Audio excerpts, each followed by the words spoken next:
Lo dijo en la primera hora.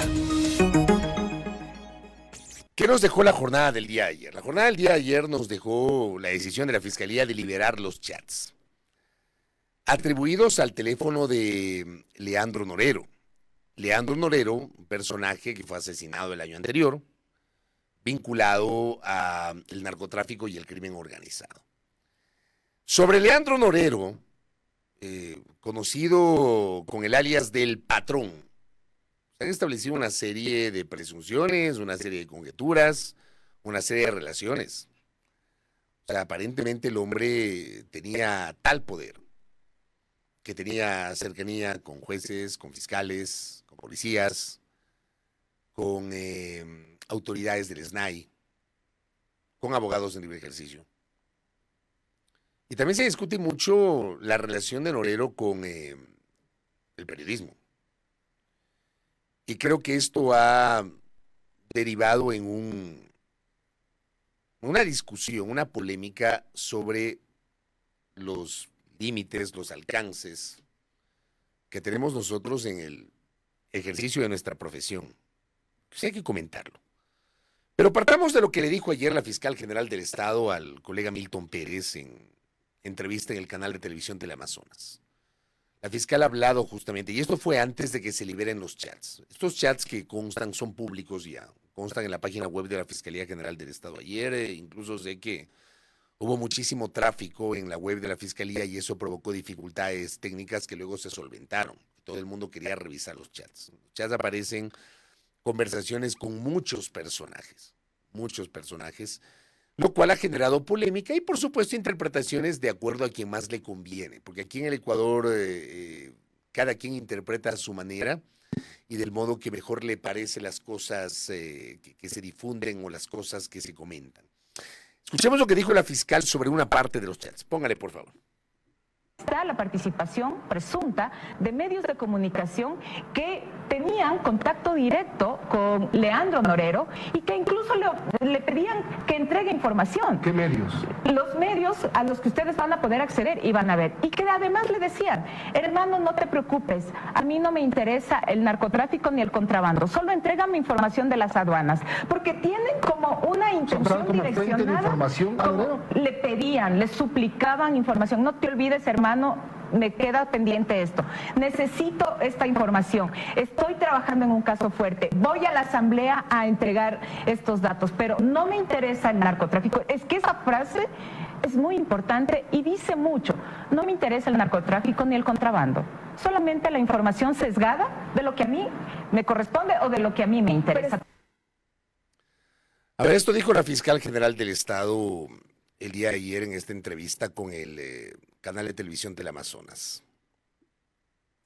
Y tal vez es lo que con mayor fuerza se viralizó,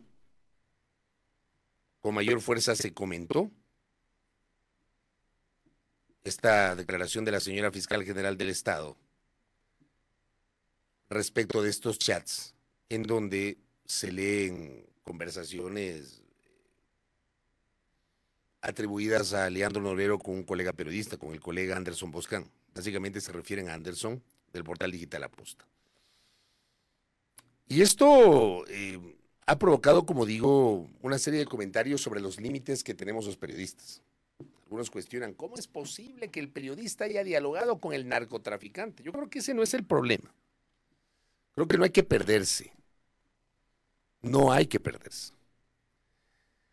Y quiero suscribir un tuit que publicó la víspera la colega periodista Carol Noroña. Carol es una de las periodistas que tuvo que abandonar el país, huyendo de este país, a vista y paciencia del Estado ecuatoriano, sin que el gobierno de Guillermo Lasso mueva medio músculo para protegerla. Colega que cubría los temas de seguridad para el portal GK. Colega rigurosa, colega que publicaba con mucho criterio sus notas periodísticas, con mucha información, haciendo lo que corresponde, haciendo periodismo. No solamente el periodismo digital o el periodismo de chismerío, no, haciendo periodismo. Ella tuvo que abandonar el país porque había una amenaza seria contra su seguridad. Está en otro país. al igual que otros colegas, de los cuales aquí en el Ecuador, como somos tan coyunturales, ya ni se acuerdan algunos, ni se acuerdan que hay un grupo de colegas que tuvieron que irse del país amenazados por la delincuencia organizada. Una de ellas, Carol Noroña, otra de ellas, Licedo Ormaza de Santo Domingo. Abandonaron el país. ¿Qué escribe Carol? Y yo destaco lo que escribe Carol, insisto, por su condición de periodista vinculada a los temas de seguridad. Entrevistar a una persona que ejerce violencia o que lidere una red criminal, analizando su perfil y pertinencia periodística, es útil para entender cómo funciona la dinámica puertas adentro y explicarla. Es una reflexión que aún deja incomodidad. Cruzar ese límite es otra cosa. Y añade Carol, durante varios encuentros he escuchado a grandes periodistas con larga trayectoria cubriendo crimen organizado. La importancia de abordar esta arista con una condición: no ser voceros. El narco también intenta marcar la agenda y narrativa, y cruzar límites cuesta caro. No ser voceros. Hay gente que piensa que cuando uno entrevista a alguien, automáticamente es una concesión, y la entrevista no es una concesión.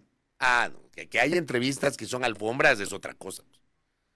Que hay entrevistas que parecen espacios políticos contratados es otra cosa. Que hay entrevistas en donde el periodista le suscribe todo lo que dice el entrevistado es otra cosa. Que hay esa práctica, también hay esa práctica. Pues que la hay. Tampoco voy a taparme a ponerme una venda en los ojos y a mentirles a ustedes. Hay esa práctica, sobre todo en tiempos electorales, en donde entrevistan a algunos personajes y lo que hacen es que la entrevista sea un monólogo.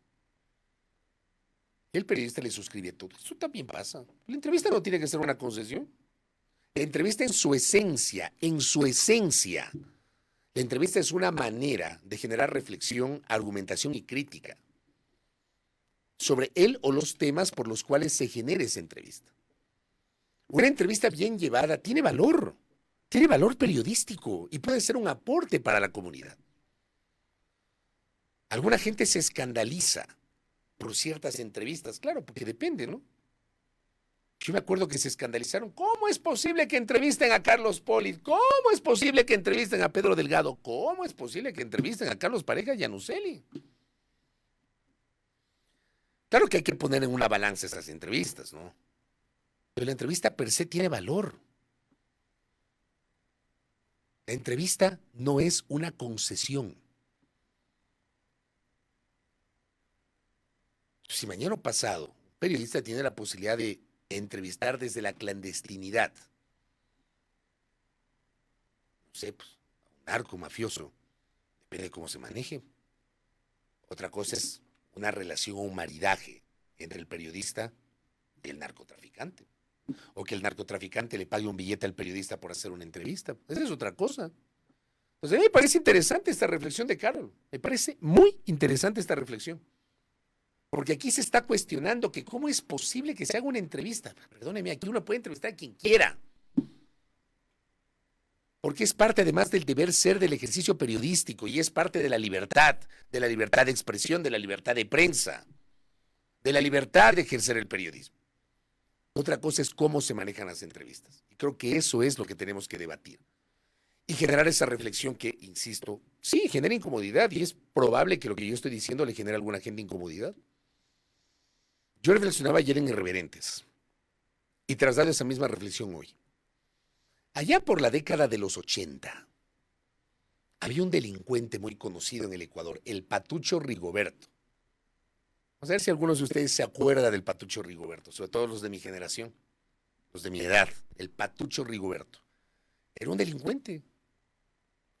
Era un delincuente que asaltaba y que mataba, que lideraba una banda delincuencial. Fausto Valdivieso, que en paz descanse, en ese tiempo periodista de Coavisa. Fausto lo entrevistó en la clandestinidad al Patucho Rigoberto.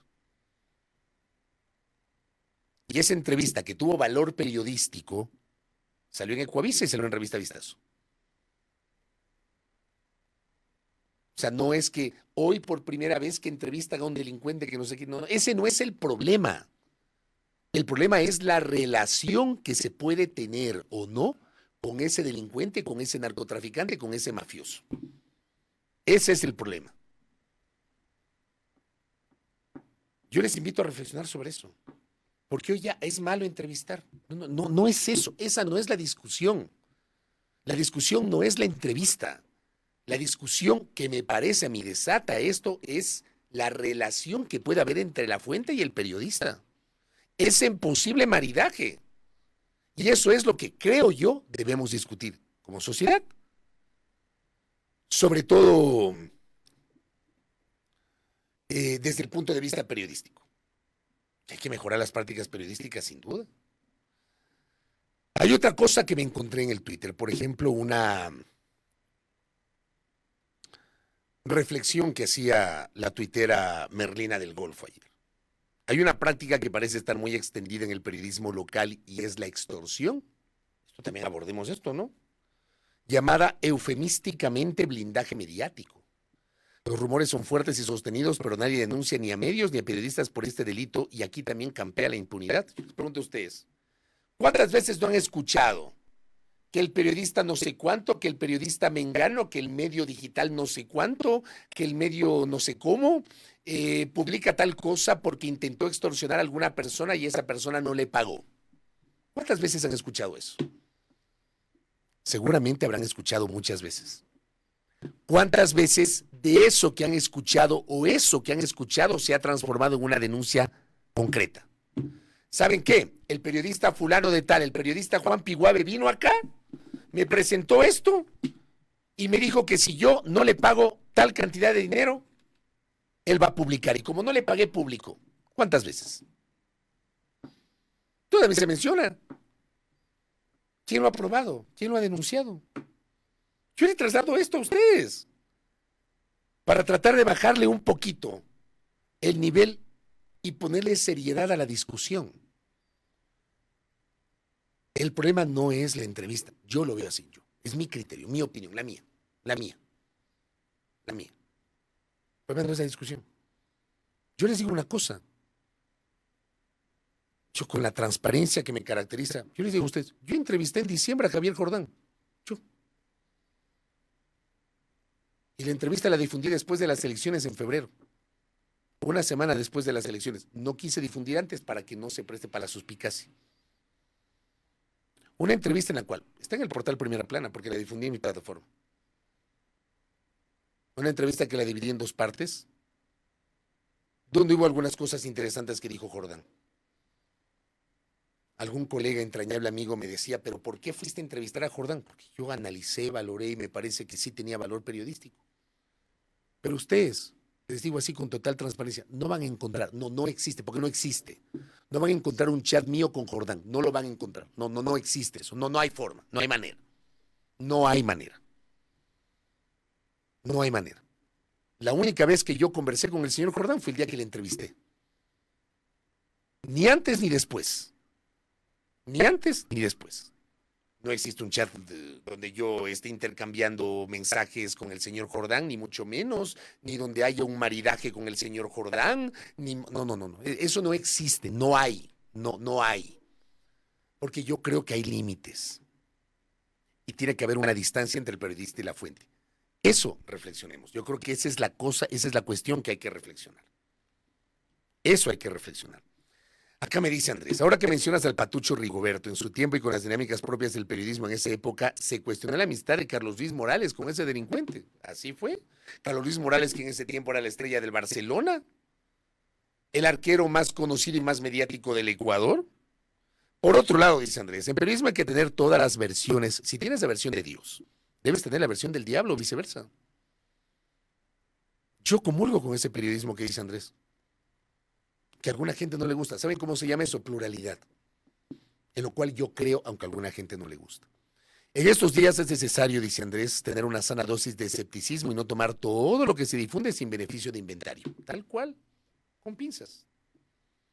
Pero sobre todo, bajémosle un poquito a la calentura y analicemos con algo de sentido común. El cuestionamiento no es que mañana o pasado se entrevista a fulano, sultano, mengano, perencejo. Es el valor que puede tener esa entrevista y además la relación del periodista con su fuente, que es la persona entrevistada. Creo que ese es el tema de fondo hoy a propósito de esto que ha dicho la fiscal general del Estado. A propósito de ello. Por otra parte, está claro que aquí se evalúan los chats a conveniencia. Entonces, algunos solamente se quedan con ciertos chats y otros miran a otro lado, ¿no? Hay un montón de chats. Hay un montón de chats. Acá me dice la doctora Jaramillo. Hay un chat atribuido al exsecretario de Seguridad de la Presidencia de la República, el doctor Diego Ordóñez Guerrero. Él se ha limitado a decir que es un montaje, porque ese tema tiene que ser aclarado. Pero lo que se ha difundido es una vergüenza. Yo suscribo este calificativo que me pone mi oyente. Una vergüenza. Esto también hay que hablar, ¿no? Pero aquí solamente se analiza conveniencia dependiendo si me afectan del cual yo soy partidario. Así nomás. Acá Karina Campoverde le envió un abrazo hasta Loje. El problema no es que el periodista tenga sus fuentes, el problema radica en la confianza íntima con el delincuente de esa calaña, que les estoy diciendo. Creo que ese es el tema de fondo.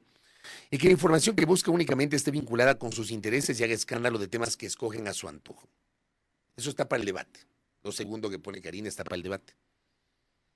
Porque claro, eso puede ir de la mano con esto que le llaman algunos la manipulación mediática o la conveniencia mediática.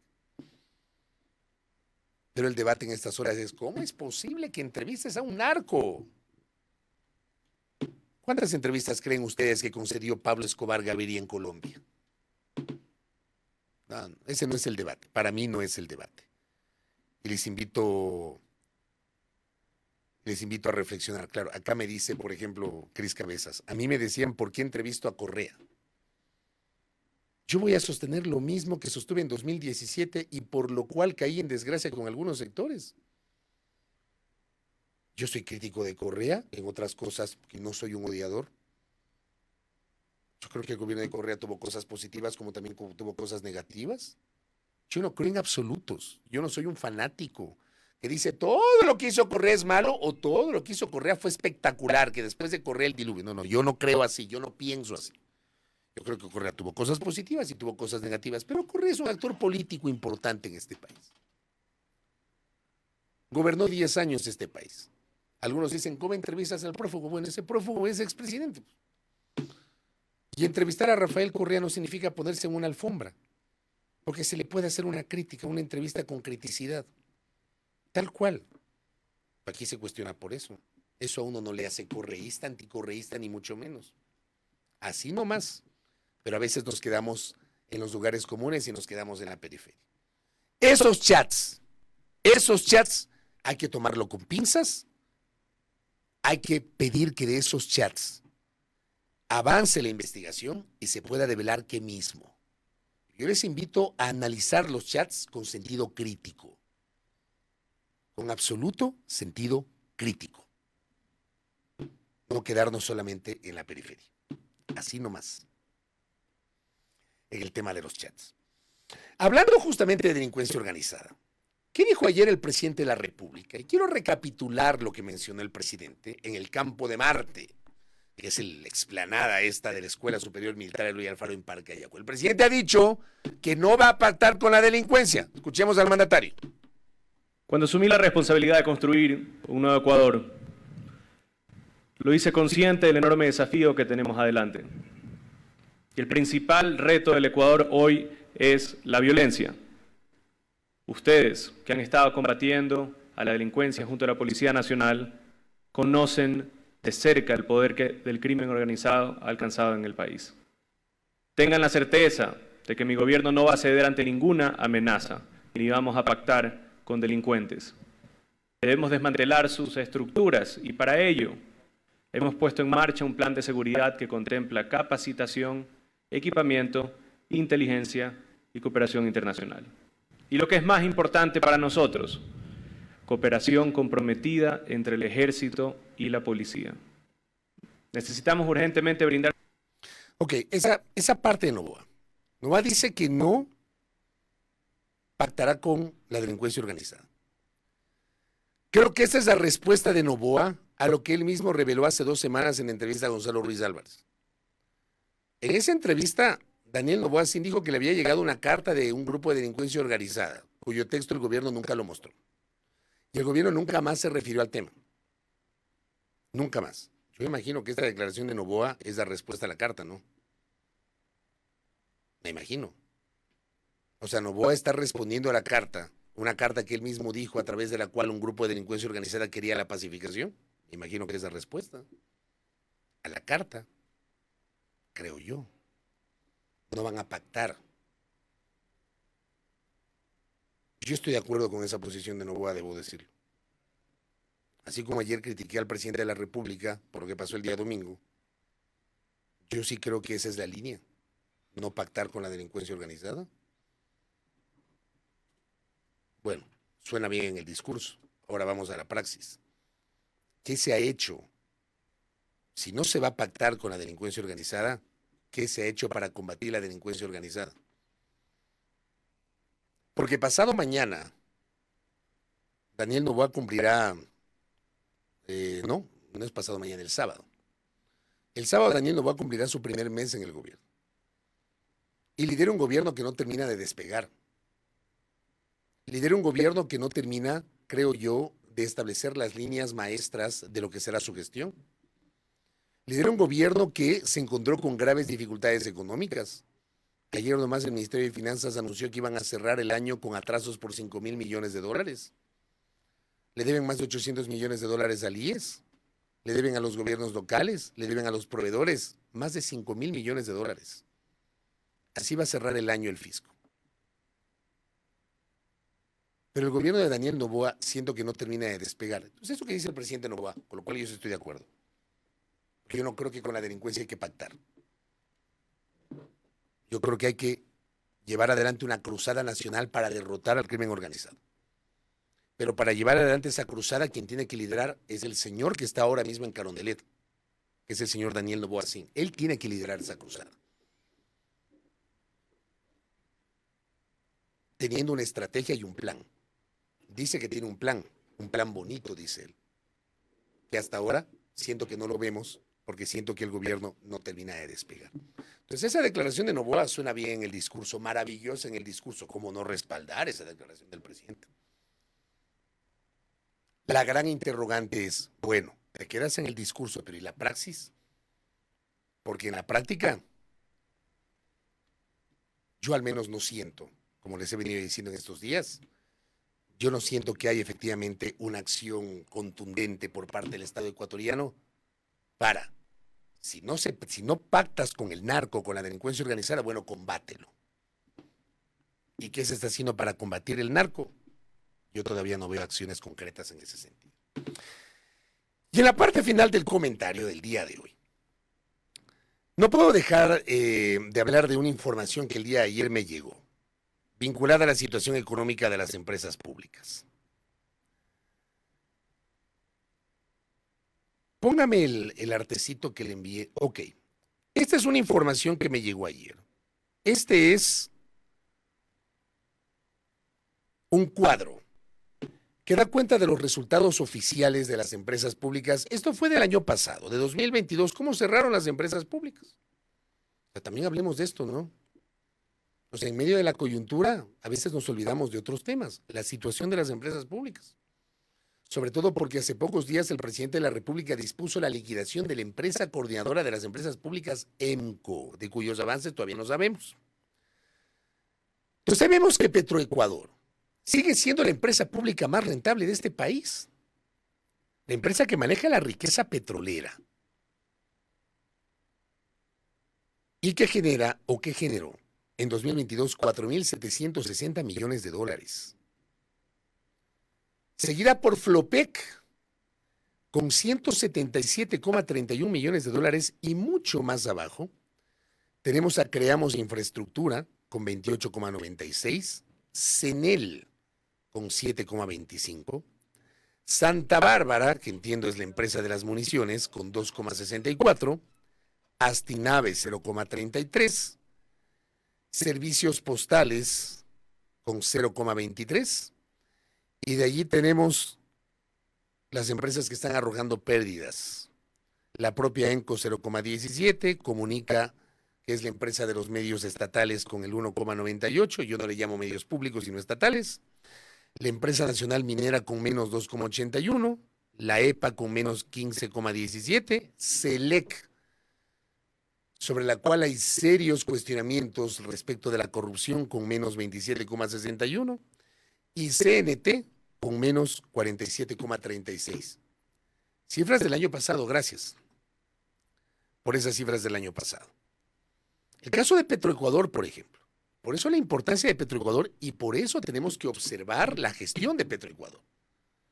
Y por eso hay que defender que no se privaticen los sectores estratégicos de este país, sino demandar que haya un manejo responsable de esos sectores estratégicos por parte del Estado ecuatoriano.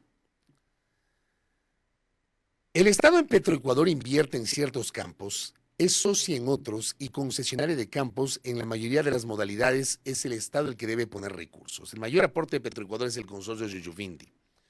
Los campos son Shushufindi Aguarico, Libertador Atacapi, ubicados en el nororiente de la provincia de Sucumbíos, un sector donde nuevas licitaciones han sido esquivas. Caso la ronda Intracampos 2, el campo Sacha y la salida del ITT, que obviamente le tienen ascuas al Estado ecuatoriano. Sector convulsionado por la corrupción y la falta de voluntad política. O sea, mientras no se ataque la situación de corrupción, y ese es el reto que tiene hoy el gerente de Petroecuador, atacar la corrupción y tener la voluntad política para sacar adelante esta empresa. Miren ustedes la cantidad de recursos que genera Petroecuador. Pero además, la otra empresa que genera una buena utilidad para el Estado ecuatoriano es Flopec. ¿Y por qué es importante hablar de Flopec? Porque Flopec ha estado en el ojo del huracán. Y fue Flopec y un contrato de Flopec el detonante del juicio político a Guillermo Lasso, que finalmente terminó con una condena institucional y ya no con una censura ni destitución, porque Lasso se comió la Asamblea Nacional en mayo. Flopec ha sido cuestionada por algunos sectores, pero resulta que termina siendo la segunda empresa que deja más utilidades al Estado ecuatoriano, lo del año pasado y el camino de este año. En 2022 veíamos en ese cuadro 177,3 millones de dólares. ¿Saben cómo va a terminar este año Flopec? Con una utilidad de 260 millones de dólares. Y aquí viene un tema que sí me parece interesante para el debate público, ya que aquí somos bien coyunturales y nos olvidamos. ¿Se acuerdan del contrato polémico de Flopec con Amazonas Tankers? Porque ese contrato, que supuestamente era un contrato que desataba la corrupción y que no sé qué, que no sé cuánto, ya nadie habla de Amazonas Tankers hoy. Pero revisando, y esta información que fue la que me llegó ayer, y por eso le estoy comentando, el mayor aporte de esa utilidad la genera el contrato de Flopec con Amazonas Tankers.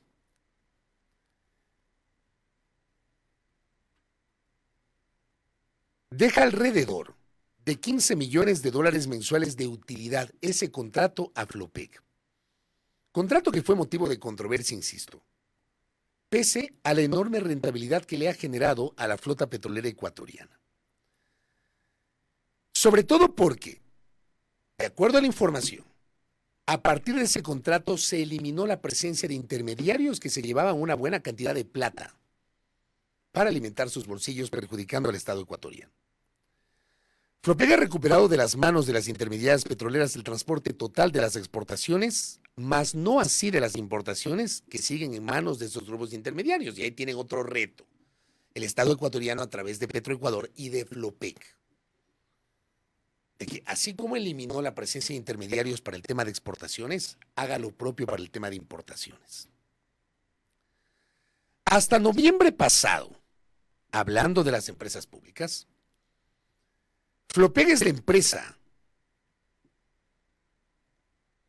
pública que ha generado la mayor ejecución presupuestaria en lo que va del año, el 80% de ejecución presupuestaria, seguida por Petroecuador con el 79%, más abajo ENCO con el 75% y CELE con el 72%.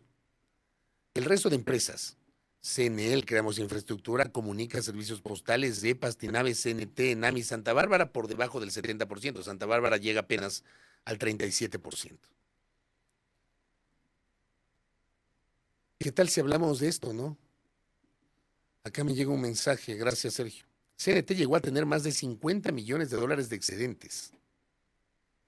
Y era una de las empresas modelo de este país, pero les acabo de mostrar las cifras, cómo va a cerrar el año la Corporación Nacional de Telecomunicaciones y cómo cerró el año anterior, en contrapartida con lo que está pasando con Flopec. ¿Por qué traigo a colación este tema?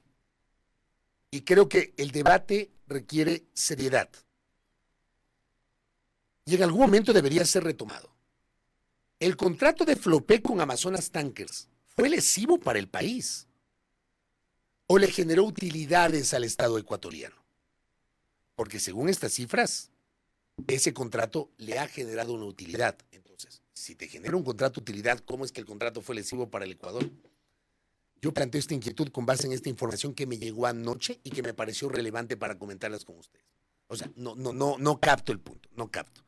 ¿Cómo un contrato que te genera utilidad puede ser lesivo para los intereses del Estado ecuatoriano si al final esa plata se queda en la empresa pública, por ende se queda en el Estado ecuatoriano? Les dejo allí para la discusión y para el debate público. Voy a la pausa, 7:09, ya lo tengo en la antesala al doctor Pedro Granja. Con él vamos a hablar sobre el caso Metástasis y otros temas vinculados justamente a lo que está pasando en el Ecuador. Primera plana. Todas las noticias, todas las voces.